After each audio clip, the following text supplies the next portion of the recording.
Meeple Nation Podcast, episode 465, March 2023 News.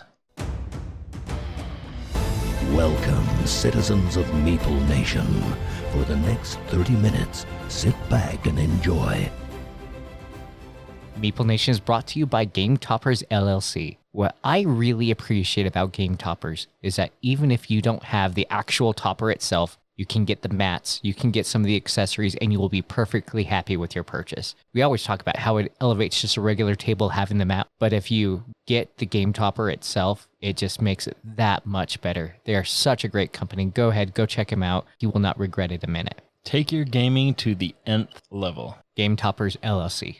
We are the hosts of Meeple Nation. I am Andy Holliday. I'm Douglas Stewart. I'm Nathan Howard. And I'm Logan Howard. We are excited to invite you to our website, meeplenation.com. Join us over there to check out our blogs. We have links to all of our previous episodes. We also have bios if you want to learn a little bit more about us and how we got into gaming. We also have photos and links to our social media pages, and we would love for you to join us on social media and join our Meeple Nation off-air group on Facebook. We also want to thank those that have visited our Patreon page and have been so kind to support us and support the podcast. If you want to help us improve the podcast, jump over to Patreon and send any help our way. We love those that have donated to us, and we love to improve things and improve your listening experience. Finally, if you have any questions or comments or input, we would love to hear from you. Email us at meeplenation@gmail.com. This week we are excited to be recording our March News episode, where we're going to talk about all the really amazing and fun things we did over the last month. There's a lot going on. So Nathan, talk to us. What have you been up to this month? Recently we talked about Hive. Hive being a great two-player game. I've gotten my wife to play Hive, and I've gotten you to play Hive. Doug's not the biggest fan of it, but I've gotten my wife to play the game. We just played the base game. It was fairly enjoyable. However, I owned but hadn't incorporated 3 little expansions that come with Hive, and that's the Mosquito expansion, the Pillbug expansion, and the Ladybug expansion. And after introducing these 3 little expansions into the base game, this game has changed drastically for me and has gone from just being a basic chunky tile placing game to being a very strategic and deep thinking game as you're planning your moves and the options that are available to you. So if you own Hive, the base game, I would strongly, in fact, I would almost demand, yes, I would demand that you pick up these expansions because it will enhance that game drastically. That's really good to hear, Nathan, because I've always criticized people who buy expansions for games that they don't like. So I'm sitting right here. I'm happy to see it actually worked out once. Well, it's hard to know whether you're going to like an expansion. You look at one of my more favorite games, and that is Champions of Midgard. I did not like it at all. I wanted to, but I did not like it at all until I bought the expansions. Now, mind you, it took me a while to actually pull the trigger on the expansions, but it fixed the game completely for me.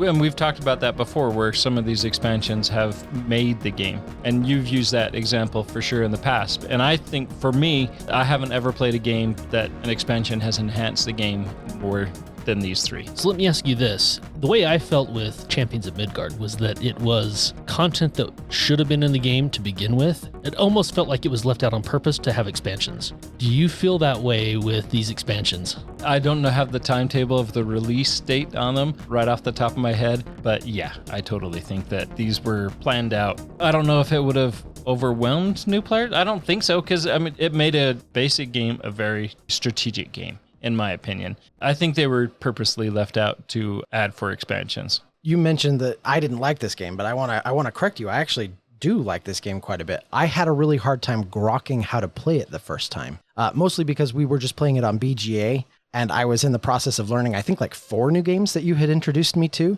And so I was just trying to bust through all the rules really, really fast. And I kind of tried to read the rules quickly, and I was like, oh, okay, I get it. And then we got playing, and I was like, I don't got it. I don't got it. But I do have to agree with what you're saying, because I haven't played it without those expansions. It feels like a complete game with them in it. You take those out, it would be missing something. It would definitely be lacking. And so, yeah, this definitely feels like one that was like, hey, we designed a game and then we cut some stuff out so we could sell it later. Yeah, no, you're spot on. When I had invited you to a game on BGA, I had actually thought you had played it already. So I thought it was just going to be just another, start up another game. But yeah, it's one that I think the strategic value of the game is phenomenal. I love trying to plot it out. Which bugs do you start off with? Which bugs do you leave to try to save your queen bee? And which bugs do you aggressively put out there to inhibit your opponent's queen bee? There's so many levels there that the game is great. When I bought the game, I didn't realize that I also bought the carbon version of the game and the pocket version of the game. For some reason, I thought they were different versions of the game. I have a pocket version, the carbon version, and the regular version, and they're nice big chunky tiles that are fun to move around. But the BGA implementation of the game is great. And yeah, it works really well. Had I realized that you hadn't played it before, I would have rather introduced it to you in person before playing it online. I think that would have helped, but I'm enjoying our plays online. In fact, even just having you talk about it makes me want to pull it up on BGA because I think I'm close to beating you in the game we're playing right now. Yeah. So this was not the BGA game that you were just pulling random dice and beating everybody? No, that was Troyes? Troyes dice. Trois? Yeah, Trois. People said, yeah. Trois dice. Yeah, because the dice game. Yeah, I got introduced to a bunch of new games all at once, and I read through as many rules as I could, but I didn't on that one. So I was just clicking buttons. I lost. Oh, you ended up losing? But I was winning for the first half. Oh. Yeah, it was pretty great. That was a highlight for me. That the game ended? Almost winning. Yeah, that the game ended. No, that I was It's winning not for half Seafall. the game by just clicking on buttons. So, yeah, it was really good. Next on my list, though, was a game I introduced my wife and my daughter to, which is Trek 12 Himalaya. And it's kind of funny. I've picked up some of these games because I know they're on BGA. And after I teach my wife how to play it in person, we can play it online. Trek 12 is a dice rolling roll and write game where you roll the dice and you have two dice. One is 1 through 6 and the other one is 0 through 5. And you're going to try to put those two die faces together of the two dice. You can take the higher die, the lower die, the product of the two dice, the sum of the two dice, or you can take the difference between the two dice. So you have 5 different options to come up with a number that you're going to write on your board. You place them in these circles, and if you place a contiguous number next to your number, then you're going to put a rope line between those two numbers. And at the end of the game, you're going to count those points by determining the highest value in that chain and then adding 1 for each contiguous number that's in that chain. Or the other option is you can create zones where you're putting the same number next to an existing number. You put your 2 4s next to each other, you're going to score 4 plus 1. If you have more, then you're just going to continually add those in. There's 3 maps that represent 3 different mountains that you're climbing. And as you go through this, you're just going to add up your runs, add up your zones, a couple other little bonuses here and there. Whomever scores the most points is going to win the game. Yeah, that was a fun little roll and write that we played. One thing I really like about roll and writes is that they tend to play really quickly. They're great filler games. They're fun. And this definitely falls into that category. It's one I wouldn't mind picking up just as a filler game as well. And it's great. You can play it as an individual mountain, or you can do a run where you're doing all 3 mountains and you have a little bit of carryover. You win the game by whoever has the most in the sum of all 3 different mountains that you've climbed. It was a really fun game. I think one of the frustrating things towards the end of the game is because you only have so many choices of adding the numbers together, minusing them, all that. You made a choice at some point, and then, like one of the last rounds of the game, perfect number comes up. You just don't have the option to take it. The way to mitigate that is just forget to put your check mark, right? That's right. And then it's open for you for another round. Cheater, pumpkin eater. So you talk about those check marks, you're limited to the number of combos that you can use, right? You're limited to the number of higher dice, the number of lower dice, the product, sum, the difference. You're limited on how many times you can use that combo. And so when you can't, like you're saying, Logan, you've painted yourself into that corner. And I'm terrible at that. I love to use the sum option. I'm creating this long chain, and then all of a sudden, well, I can no longer get 9, 10, or 11 out of the dice because I've used all those combos. Yeah, this was a game that I also really enjoyed. I liked that process of mapping it out so that you could kind of maximize your options, right? You were trying to maximize future options on what the dice may produce so that you could potentially score the most points. But at the end of the day, it's still a dice rolling game, and D6 hate me, so it usually doesn't work out. Although I think I did win that game. Yeah, you did. So because it worked, so I guess it did work out. Yeah, because you have that option to manipulate those dice, right? Or not necessarily manipulate them, but the combo that you use. Right. Now, I will say this is one of those games where the theme is completely and utterly meaningless. I mean, this could just be circles on a sheet and rolling dice, and it would play the exact same. So does that make it a Euro? Well, it's dice chucking, so no. Well, I mean, there is a little bit of theme. The numbers you left behind are dead hikers that you left in the wilderness. I mean, there's that. That is true. Actually, they are the hikers that fail the climb. I don't know if they're dead. That got dark real quick. You abandoned them on like the Himalaya hike. They're gone. So another one that I've played recently is Cloud City, a game that I've owned for a while, and Doug, you've owned for even longer. But I finally got you to teach us how to play, and it's also one that I have taught to my wife, and her and I play this quite often now, because it also is available on BGA. You have 3 types of buildings, blue, green, and gold. Each color of these buildings has a different height. You're placing these buildings out in a 3x3 grid. As you're placing these buildings out, when you place 2 that are in line of sight of each other, you will place a sky bridge between those buildings. And the further the sky bridge is, the more points it's worth. However, if the number of allotted sky bridges have been used, then you can't score with that bridge since they're all in play. Very simple game, very quick, easy to learn, easy to master. The online implementation has been great. Playing it in person, the chunkiness of the buildings and the 3D feel that it provides and putting those sky bridges down, I think is great. Makes the game enjoyable. I also got the opportunity to play Draftosaurus with the 2 expansions, the aerial expansion and the river expansion, which I think have increased the enjoyment of this game considerably. Is it to the point of the mosquito, pillbug, and ladybug and hive? I don't think so, but it very much enhances the game of Draftosaurus. You have the mountain peaks where the pterodactyls are, and they have the river where you can place your plesiosauruses down. Each of the 2 new regions provide opportunities to score points. We played at BryceCon originally with Draftosaurus, and Doug, your daughter, Autumn, and then since we've played with Amara, your daughter, Andy, and both of these girls really enjoy this game. And in fact, every Friday night when we're at your house, I now have to try to make sure that that game is in my car so that if we have the opportunity to play it, I can bust it out with them. Yeah, Autumn absolutely loves this game. And I'm going to admit that it didn't really catch my fancy. I wasn't like a huge fan of this. Although with some expansions, I'd definitely be willing to give it another shot. Both of my daughters love this. I think it's a really good game. It's just not my style of game.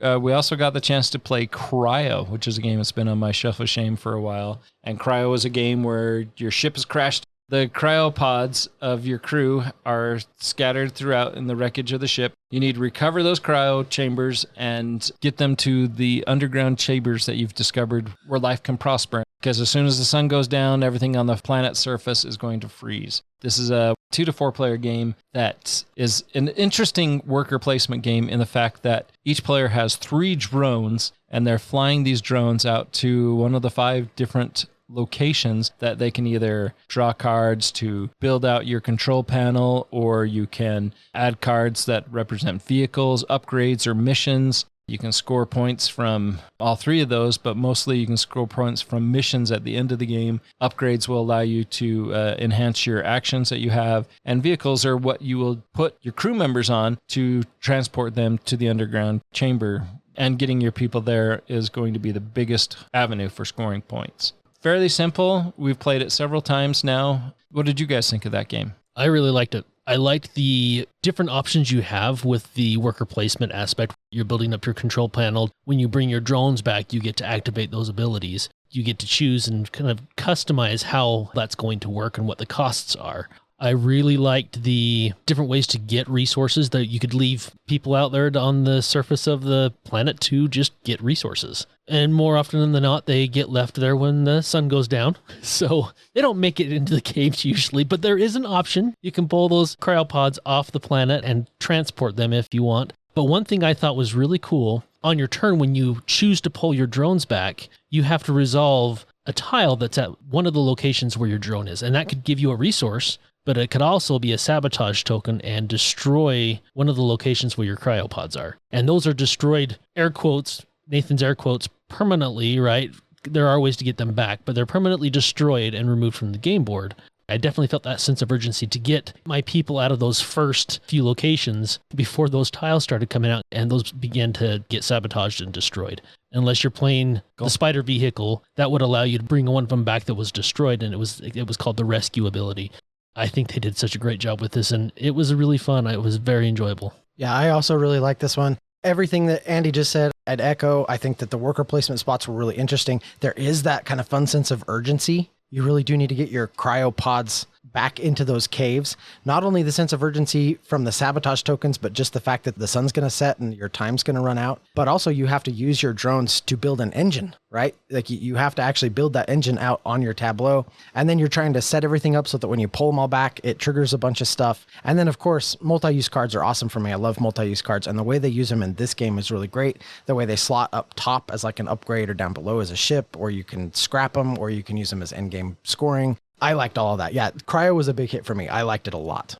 One of the, I think, best and most frustrating things about the game, too, was turn order, because there's no rotating first player, and then there's certain spots that are destroyed each game, and so it really limits some of those abilities. So like in the example of the game that we played with Doug, the spot you can either play a card, draw a card, one of the two options. Extremely valuable action, but in our game that we played, it was very limited in how many times you could take that action. Another new game that we got was Planet Unknown. I thought was very nice. It's a polyomino tile placing game where you're trying to terraform the planet. It's like terraforming Mars, but fun. You have... Dave's not here to argue. It includes a nice Lazy Susan piece that you rotate when you're picking your tile, and as you pick that tile, everybody else's marker is also in front of that Lazy Susan, and they are limited to picking the two tiles that are in front of their marker and adding it to their board. Our friends Jessica and Andrew Mitchell were playing this at BryceCon just this January, and I was watching them play and talking to them how much they enjoyed this game, and it was on my shelf of shame. And because of them, I've pulled it off and played it, and I think it's a great game. I think we all enjoyed it, had fun with that one. I agree. As far as polyomino games go, I think this was a standout in that particular genre. If you enjoy placing polyominoes out and sort of that spatial puzzle, I think you'll really, really enjoy this game. Yeah, I told my wife I was going to teach it to her, and she was intimidated by the size of the box. The size of the box makes the game more difficult in her mind. The game's really easy to play, really easy to learn. That's Planet Unknown. So we got to get Oathsworn. Finally, Doug taught us Oathsworn. He's been talking about it for months. Months. And we finally got to play it. And I have to say, I am so not disappointed. It is so good. I have had so much fun. So I'm playing the Warbear. You have almost like an investigation mode, right? Where you're in the city, you're trying to accomplish whatever it is that's in the story, right? And then you move to a battle. And the battles are just cool. The way it works, the way you're playing cards and how your battle cards are cycling around your player board. And just overall, what a fun experience. And my goodness, the miniatures are phenomenal. They're out of this world. They're so good. But not so many either. No, they're really not. Especially, the big bads that you fight at the end of each scenario. They are monstrous compared to the heroes, and it's just so cool and has been really enjoyable for me anyway. As we've played this, I enjoy the combat, but I think I enjoy the narration and the story part of the campaign more than the actual combat. Do you really? Yeah. I think it's well done. Yeah, that surprises me a little bit because I think the combat is amazing. However, it is hard to beat that narration and just the general story and how that mechanically all unfolds, I think is just so fun. It's great. Yeah, great writing goes a long ways. Doug, we got Lord of the Rings to the table this last month too. We got to play that with just the two of us, and we each picked 2 characters to play. And oh my gosh, that was a cool experience. It was a lot of fun playing 2 different characters for Lord of the Rings Journeys in Middle-earth. Yeah, I totally agree. I've played this game probably 50, 60 times. I love Journeys in Middle-earth. I've played it a lot with my daughter. I could talk about this for a really, really long time. But this was the first time that I've ever just taken 2 characters. We've never done that. In all the plays that I've ever done, we've never tried that. And it kind of revolutionized the game a little bit for me. It was really fun. I enjoyed it because we're playing technically 4 players. So everything that would scale to player count is at 4 inside the app and everything like that. But we're each controlling 2 characters, and it just makes it really fun. There's a lot going on. There's a lot of fun, interesting choices to make, and I really enjoyed it. Yeah, it was good times. Speaking of games of yours, Doug, that we have gotten to the table, you actually taught us Massive Darkness 2 as well. And I own Massive Darkness, the first edition. I really enjoyed it.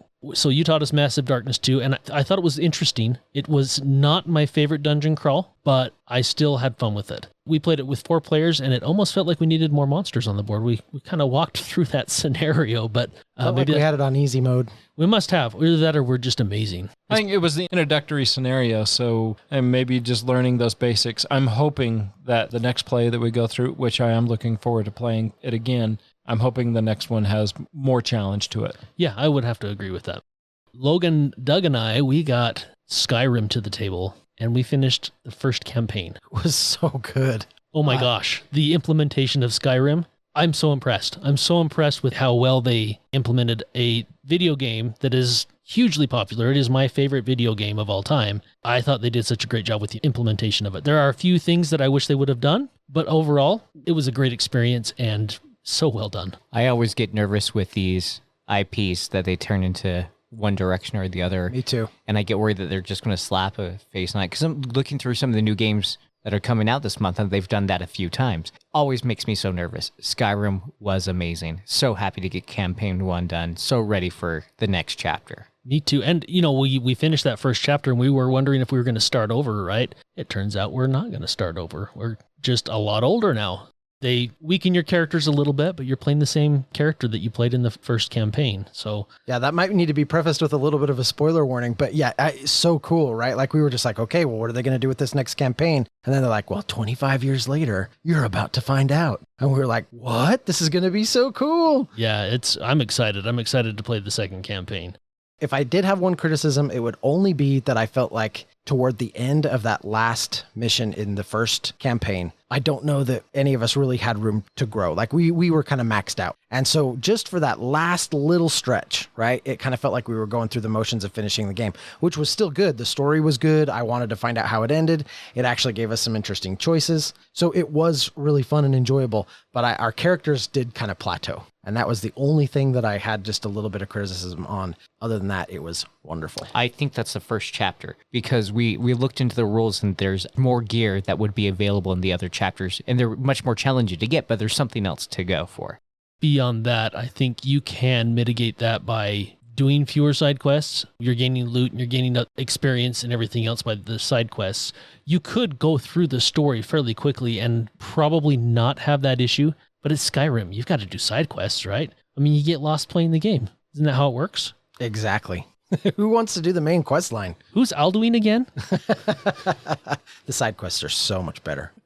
We got to play Clink Catacombs this month. My cousin Max taught us how to play. This is probably my favorite Clink game so far. And I really enjoyed Clink Legacy, but it has that exploration dungeon crawl aspect to it. I loved it. It was so much fun. This last month, February, is known for Valentine's Day, and I got some really cool Valentine's Day gifts from my kids and from my wife. So my kids gave me a ceramic pistol, like a piratey looking pistol to hang on my game room wall, and my wife gave me a Jolly Roger to hang on the wall. It's awesome. That's awesome. That's way cool. So that was definitely a highlight. So my game room is getting a few more upgrades added to it. And speaking of upgrades, I got a new 3D printer so I can start printing higher resolution miniatures. So jealous. And then my last highlight was we got to play through Twilight Inscription again. And oh my gosh, this is my favorite roll and write. I've said earlier in this episode that I like roll and writes because they're quick and great filler games.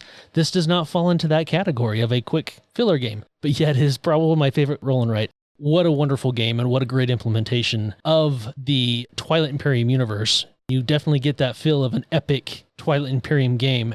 Fantastic. Well, I will make my list of highlights a little shorter. We've actually talked about most of them already. I was just looking down over my list and I was like, oh, check, check, check. We've got all those done. So we've talked about most of them, but I do have a few I'll add. One of my highlights was getting Undaunted Stalingrad to the table. So this is another game that I have been playing with my good friend Matt. He and his wife, Monica, I play Arkham Horror with them on a regular basis. And so we have decided to bust out Undaunted Stalingrad. We got through the first mission of that, and it is wonderful. It is an absolutely brilliant take on the Undaunted system.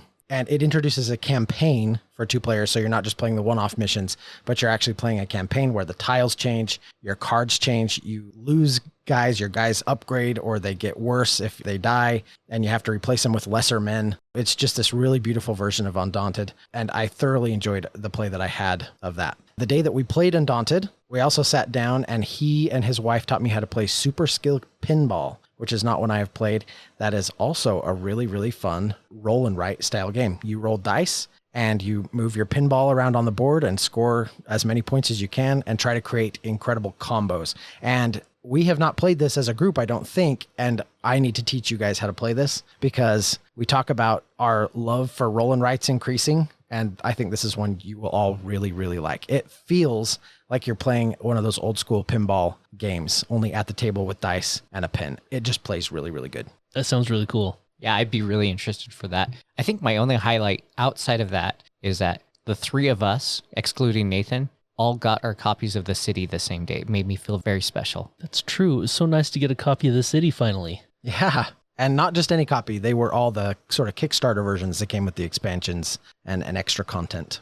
And that's become one of my new favorite filler games. Mine as well. Oh, I completely love that. That was one of my favorite things. It was like right after COVID when people were starting to come back to game night. It'd just be Nathan and I for like an hour. We'd bust out The City like 3-4 times or something. Somebody walk in. Oh, okay. Now we'll start playing game. Or we would just play The City again. Sometimes that happened. Yeah, absolutely. So we already talked about Lord of the Rings, Journeys in Middle-earth, Oathsworn, Planet Unknown, Cryo, Skyrim. All of those made it onto my highlight list, as well as Twilight Inscription and Massive Darkness.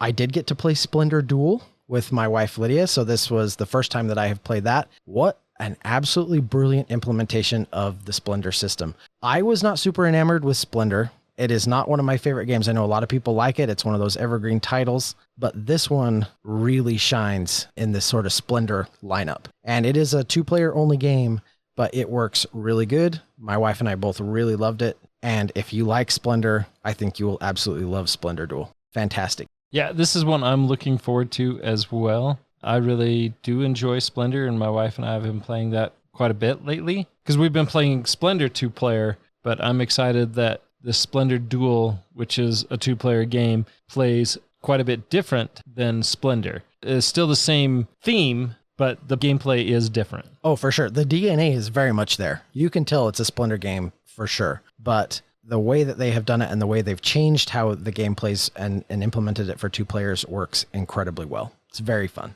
Okay, so one of my final highlights that I'm going to mention, an amazing highlight for me anyway. The only reason this was not on my highlight list is because I knew you would want to talk about it. I'm hoping that I have set the hook, and now I just need to reel Logan and Andy in. We had a chance to sit down, and I taught them how to play Arkham Horror, the living card game. Now, Logan, you technically have already played this. You actually know it and have played it in the past. Quite a bit. And so I was the easy fish because it was just, oh yeah, I want to play. You don't have to reel hard. I'm already itching. Andy, this was your first time, so I taught it to you. We just played some of the pre-built characters that they released a while back, the pre-built decks, and we just started with Knight of the Zealot. It's kind of the base game campaign, but what did you guys think? I only had one disappointment, and that was when I found out that this campaign only has 3 scenarios instead of more.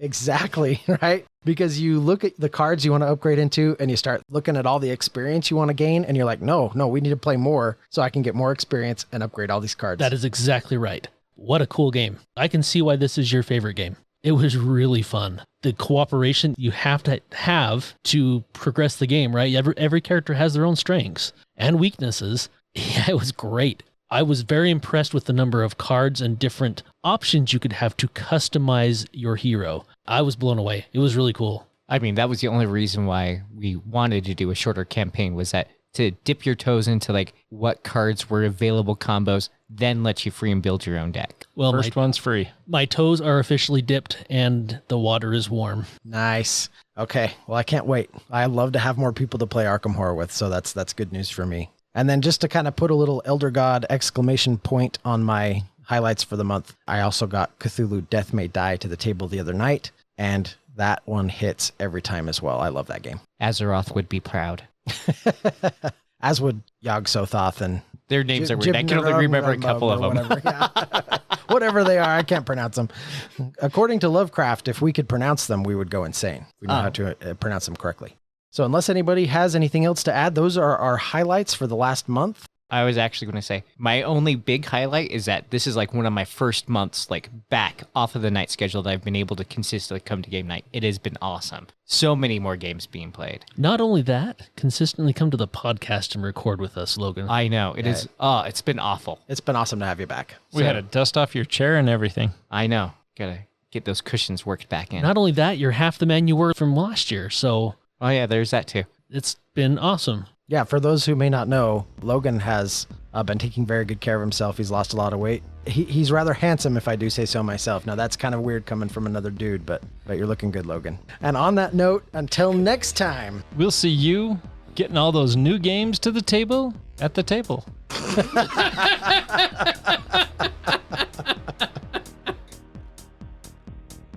As always, we want to thank you for listening. Check out our website. We have all sorts of cool things there. Love those blogs. Get a deeper look into the writing side of Meeple Nation. Join our Facebook group, Meeple Nation Off Air. I look forward to seeing you there. Follow us on Twitter at Meeple Nation. We also have Instagram. Under the same name. We also want to thank our sponsor, GameToppersLLC.com.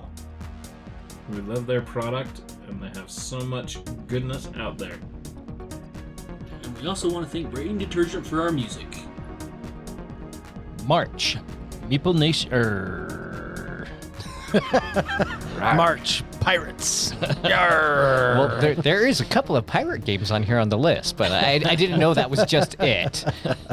And they let us sit next to each other again. Again. They. Like, The infamous they that always do everything in the universe. those guys. This is the last time, guys. Just so you know. Putting a stop to that right now. So sick of them. Andy, you said you were so excited. I'm so excited. Can you hide it? Yeah. I can't remember the rest of the song, but I was going somewhere.